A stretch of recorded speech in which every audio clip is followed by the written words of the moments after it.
It wasn't a standard royal summit. There were no official photographers positioned at the long driveway of Sandringham, no carefully worded press releases sent to the tabloids in advance, and certainly no smiles for the cameras. The order for the lockdown meeting was issued privately, bypassing the usual civil service channels, moving instead through the kind of secure, encrypted lines reserved only for constitutional crises. When the gates finally swung shut at noon, they didn't just lock out the press, they locked in a family that had reached its absolute breaking point.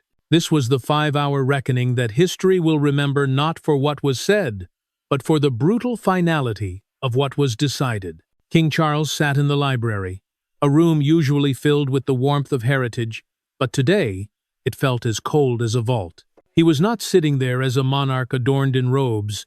He was a man in a tweed jacket, looking every bit of his age, staring at a mahogany table that suddenly felt miles wide. Across from him stood the ghost of a relationship, and beside him sat the future of the monarchy in the form of a silent, steely Prince William. The tension wasn't the kind that erupts in shouting.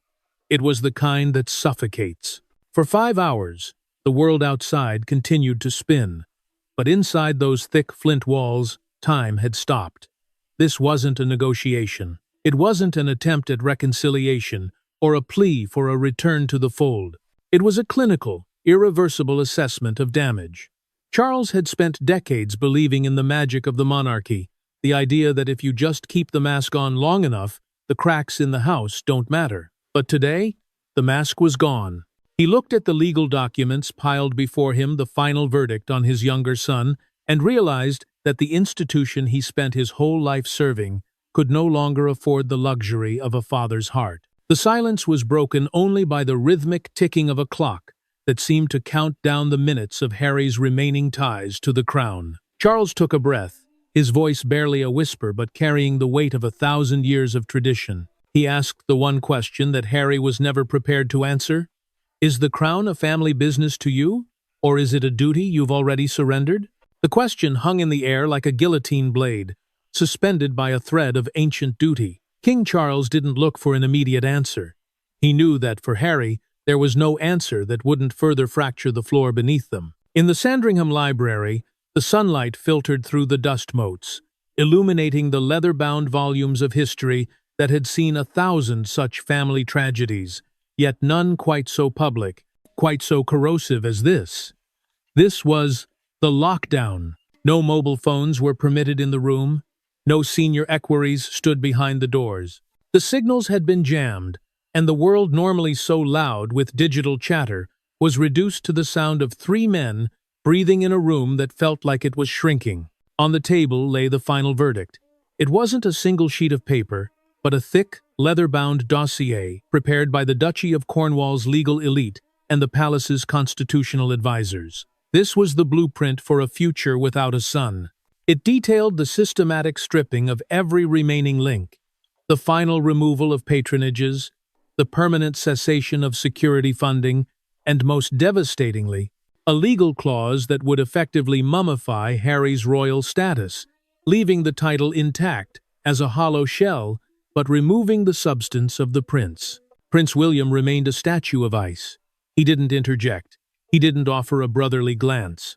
His role in this 5-hour marathon was that of the silent prosecutor. Every time Charles wavered, every time the father in him looked at the boy he once carried on his shoulders, William's presence served as a grim reminder of the institution's survival. For William, this wasn't about a brotherly spat. It was about the math of monarchy. You cannot have a part-time king, and you cannot have a rogue prince. As the second hour passed, the atmosphere shifted from tense to clinical. The king picked up a fountain pen, a gift from his own mother, Queen Elizabeth, and held it over the first document. His hand, aged and slightly trembling, hesitated. This was the moment where personal grief met institutional necessity. Outside, the wind rattled the window frames, a reminder that the seasons change regardless of royal decrees. But inside, Charles was realizing that to save the crown for William, he had to effectively exile the blood of his own blood. The final verdict wasn't just a punishment for Harry. It was a sentence of loneliness for a father who had run out of chances to give. The third hour of the lockdown was when the final verdict stopped being a threat and started becoming a reality. In the royal world, power isn't always wielded with a sword. In the modern age, it is wielded with a silent, systematic dismantling of a person's public identity. This part of the meeting focused on what the advisors internally called the invisible exile. It was a clinical process of removing Harry from the royal family's living history. Charles looked at a specific clause in the document, the one that dealt with the cessation of representation. This wasn't just about taking away a military uniform or a patron's title. It was a legal mandate that forbade the Duke of Sussex from ever again using the royal brand for commercial or personal gain in a way that could be perceived as institutional endorsement. The verdict was clear. Harry was being told that he could have his freedom, but he could no longer carry the crown's currency in his pocket. To the public, he would still be a duke. To the institution, he was being rendered functionally non-existent. The atmosphere in the room turned from cold to surgical. Prince William, whose eyes never left the documents, finally spoke. His voice was devoid of emotion, a sharp contrast to the trembling tone of his father. He pointed to the section regarding the succession safeguards. This was the twist Harry hadn't expected. The verdict included a formal, though private, request for Harry to sign a statement of non-interference, a document that would prevent him or his descendants from ever challenging the royal hierarchy or the Regency Acts. It was the ultimate vote of no confidence. William wasn't just protecting his own future. He was building a legal wall that Harry could never climb back over. As Harry sat there, the weight of his choices began to calcify. He had always played the card of the rebel prince, believing that his blood would always protect him. But in this 5-hour lockdown, he was realizing that blood is a fragile shield against 1,000 years of constitutional steel. Charles's pen moved again, signing the annex that removed Harry from the royal website's working members list permanently. It was a digital death sentence. The father looked up at his son, his eyes glassy with a grief that no longer had a voice.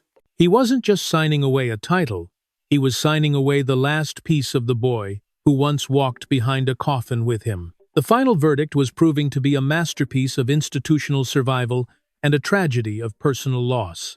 As the meeting entered its 4th hour, the atmosphere moved from constitutional surgery to what can only be described as a financial autopsy. This was the segment Harry feared most, yet had arrogantly believed would never come to pass. The absolute, irrevocable closure of the Bank of Dad. In the eyes of the palace machine, Harry was no longer a royal asset.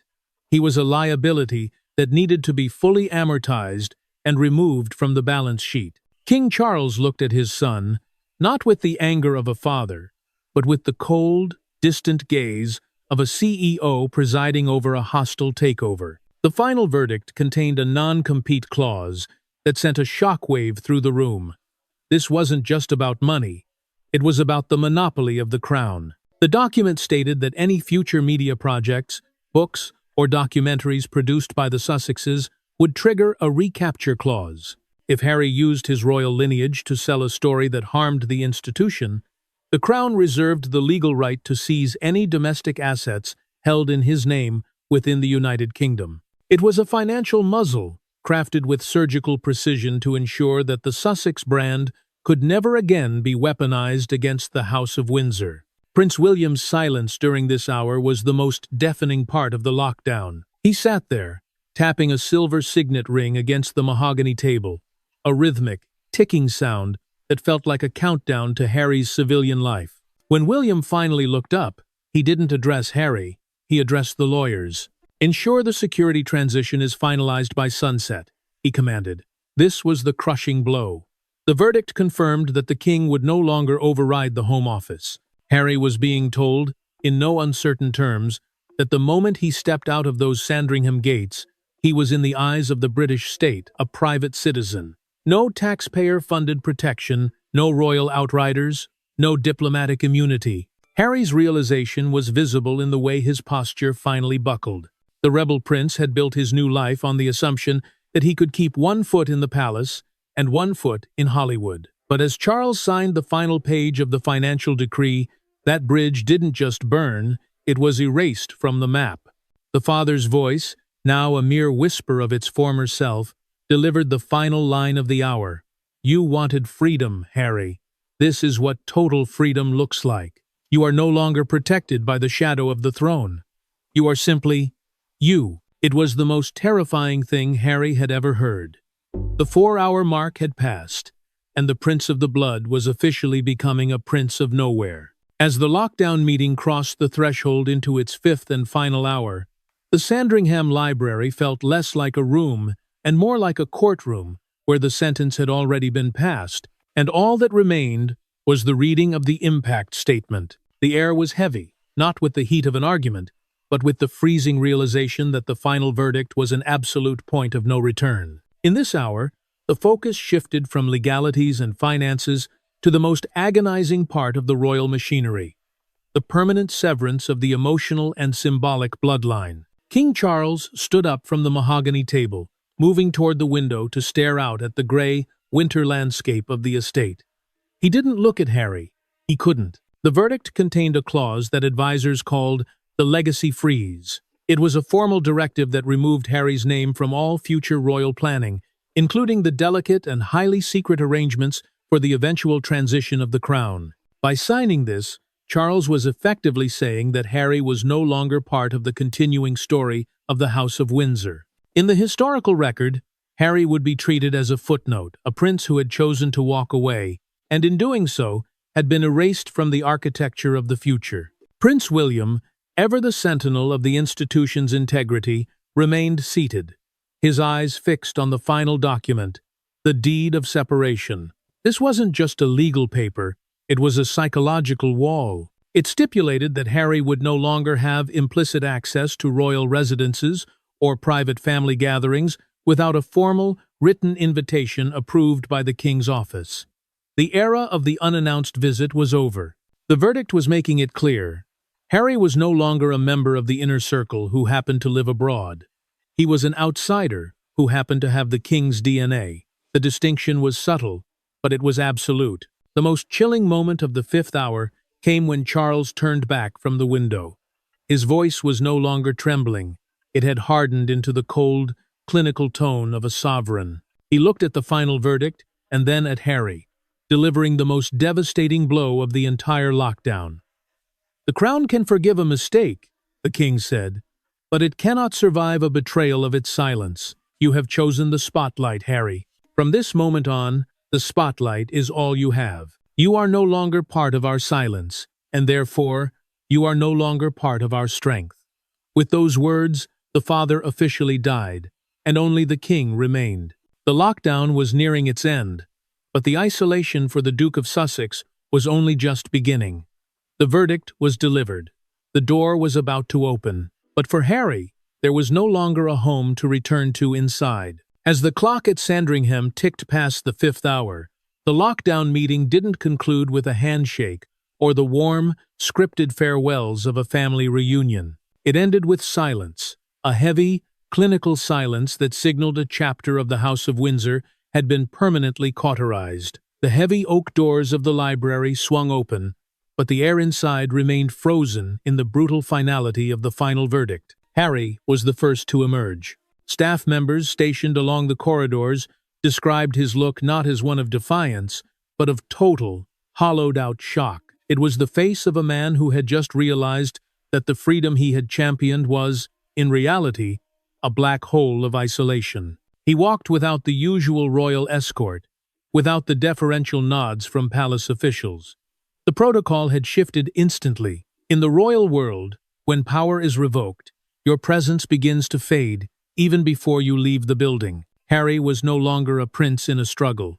He had become a stranger with royal blood, stepping out from the protective glow of the throne into the darkness of total self-reliance, a place where every mistake would henceforth be met with the cold indifference of the state rather than the shield of the crown. King Charles remained in the library for 15 minutes after his son's departure. He slumped into an armchair, his eyes fixed on the signed documents. This was the moment the sovereign's mask finally collapsed, revealing a father crushed by choices that could never be unmade. He had saved the monarchy, but at the cost of the permanent loss of a son. This verdict wasn't just a legal document, it was a psychological amputation. Charles understood that by severing the final ties, he had performed a painful surgery to prevent the necrosis of the Sussex drama from spreading to William's future. The father had been sacrificed so the king could survive. Prince William stood by the window, watching Harry's car pull away down the tree-lined driveway. His face showed no sign of triumph.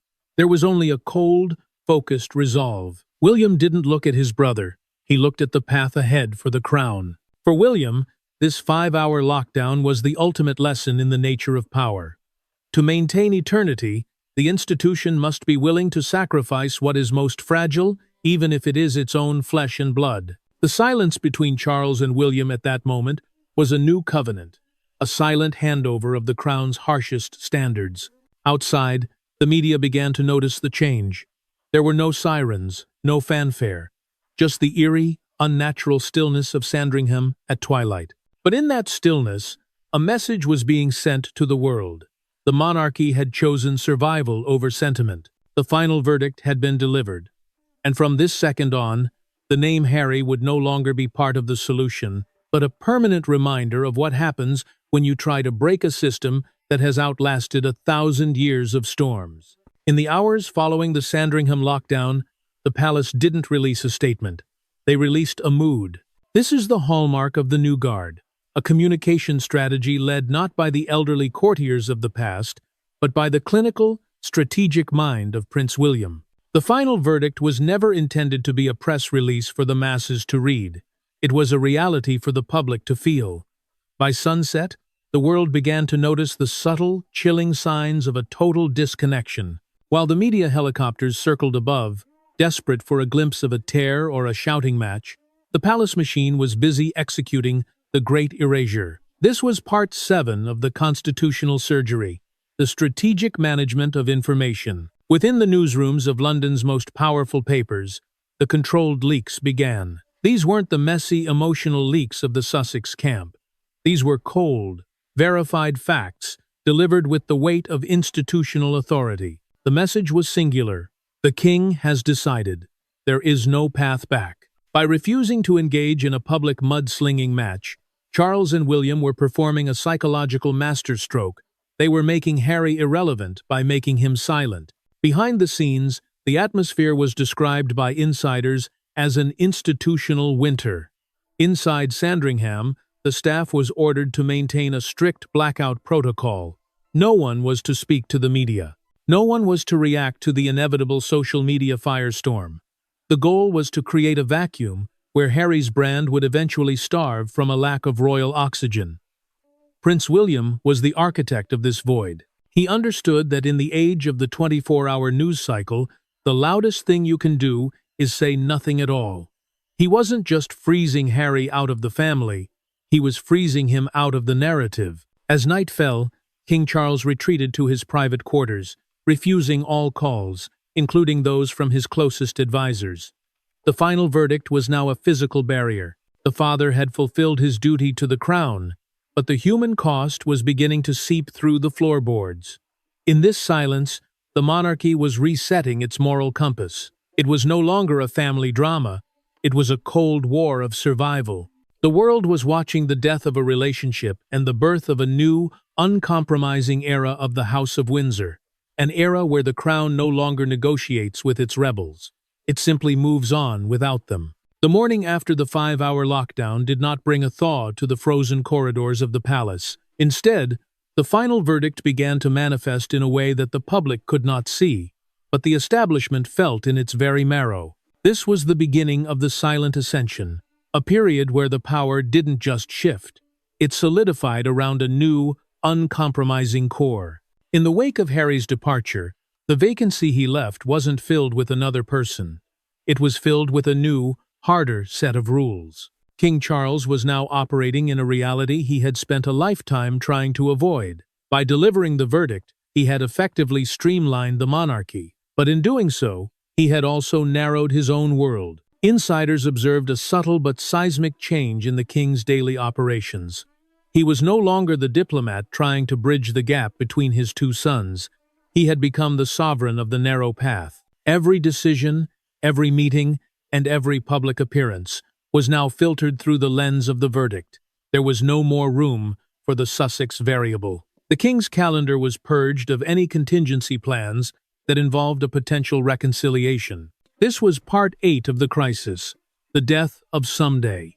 Prince William's role in this new era was the most significant transformation of all. If Charles was the one who signed the verdict, William was the one who was now building the world it created. He was no longer just the Prince of Wales, he was the de facto enforcer of the new royal standard. While the public debated Harry's loss of titles, William was busy redefining what it meant to be a royal in the 21st century. His approach was surgical. He began overseeing a royal audit, a systematic review of all remaining patronages and military ties, ensuring that the void left by Harry was replaced not by sentiment, but by efficiency. William understood that for the monarchy to survive its most personal betrayal, it had to become a machine that no longer felt pain. The physical erasure also intensified. At Sandringham and Windsor, the deroyalization process was clinical. Personal mementos were archived, staff was reassigned, and the digital footprints of the Duke of Sussex were systematically moved to the historical section of the Royal Archives. It was a cold, efficient cleaning of the house. The king sat in his study, watching the sunset over the estate, realizing that the final verdict had accomplished its goal. The House of Windsor was finally quiet, but it was the quiet of a fortress, not a home. The king had protected the crown, and William had secured the future. But as the 8th hour of this new reality dawned, they both knew that the silence they had fought so hard for was now the only company they had left. The institution had survived, but the family had become a collection of silent sentinels, guarding a throne that no longer allowed for the luxury of a brother's love. As the global media began to digest the fragments of the Sandringham lockdown, a new phrase started to circulate among high-level constitutional experts: the cordon sanitaire. In medical terms, it is a barrier to stop the spread of an infection. In royal terms, it was the final stage of Part 9 of the verdict, the total isolation of the Duke and Duchess of Sussex from the machinery of the British state. This wasn't just a family falling out, it was the monarchy officially declaring a state of institutional immunity. Across the Atlantic, the impact of the 5-hour meeting hit like a seismic wave. For years, Harry had operated under the assumption that his royal status was a portable asset, a golden key that would always open doors in Hollywood and Washington. But the final verdict changed the lock. By sunset, on the second day, the reality began to seep into the American consciousness. The Duke was no longer a global royal, representing a 1,000-year-old institution. He was now a private citizen with a famous name and a very expensive security bill. The verdict had stripped away the royal endorsement that had been the foundation of his commercial viability. Without the subtle, unspoken backing of the crown, the Sussex brand was suddenly revealed for what it truly was: a celebrity narrative with no constitutional weight. Inside the palace, the strategy was now one of strategic indifference. This was the most chilling aspect of the New Guard's approach. They didn't combat Harry's media blitz, they ignored it. When the inevitable interviews and insider quotes from Montecito began to flood the internet, the palace responded with the cold, rhythmic precision of a fortress under siege. They didn't deny, they didn't explain, and they didn't complain. They simply proceeded with the king's business, as if the Duke didn't exist. This was the ultimate emotional death blow for a man who had built his new life on the need to be heard. By refusing to listen, King Charles and Prince William were performing the most effective form of erasure possible in the modern age. The final documents of the lockdown also contained a silent clause regarding the line of succession. While the names remained on paper to avoid a parliamentary crisis, the final verdict established a new protocol for regency. In the event of a tragedy, Harry would be bypassed by a prearranged legal mechanism involving Princess Anne and Prince Edward. This was the final brick in the wall. The institution had successfully built a constitutional cordon sanitaire around the core of the crown. The monarchy was now a lean, hardened unit, prepared to face the future without the distractions of the past. As the 9th part of this tragedy concluded, the world realized that the verdict wasn't a punishment. It was a permanent restructuring of the British state. The door had closed, the locks had been changed, and the rebel prince was left staring at a fortress that no longer recognized his face. As the final lights were extinguished in the Sandringham library, the silence that followed was not merely the absence of sound. It was the definitive end of an era. The final verdict was no longer a document in progress. It was now the law of the House of Windsor. This was the conclusion of the 5-hour lockdown, a moment that history will record as the Great Severance. The monarchy had not just survived a crisis. It had fundamentally rewritten its own DNA to ensure that no such betrayal could ever happen again. The cost of this survival, however, was a price that only a father and a brother could truly calculate. In the days following the meeting, the world watched as the Sussex era of the British monarchy officially transitioned from a live drama to a closed archive. The verdict's implementation was clinical. There were no follow-up meetings, no olive branches, and no secret talks. The palace had achieved what it set out to do. It had created a cold peace. For Harry, the realization was total. He was now a figure of the past, a prince of a vanished time, living in a world where his royal heritage was a museum piece rather than a living authority. The final verdict had succeeded in its primary psychological objective.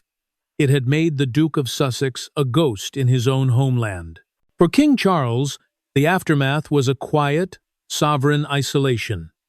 He had performed the ultimate duty of a king by sacrificing his role as a father to protect the institution. Insiders described a monarch who moved with a new, harder grace.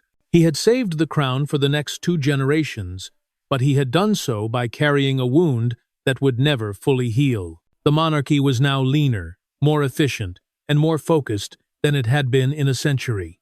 But it was also a place where the human touch had been replaced by institutional armor. Charles understood that this was his legacy, the king who had to say no to his own blood so the throne could say yes to eternity.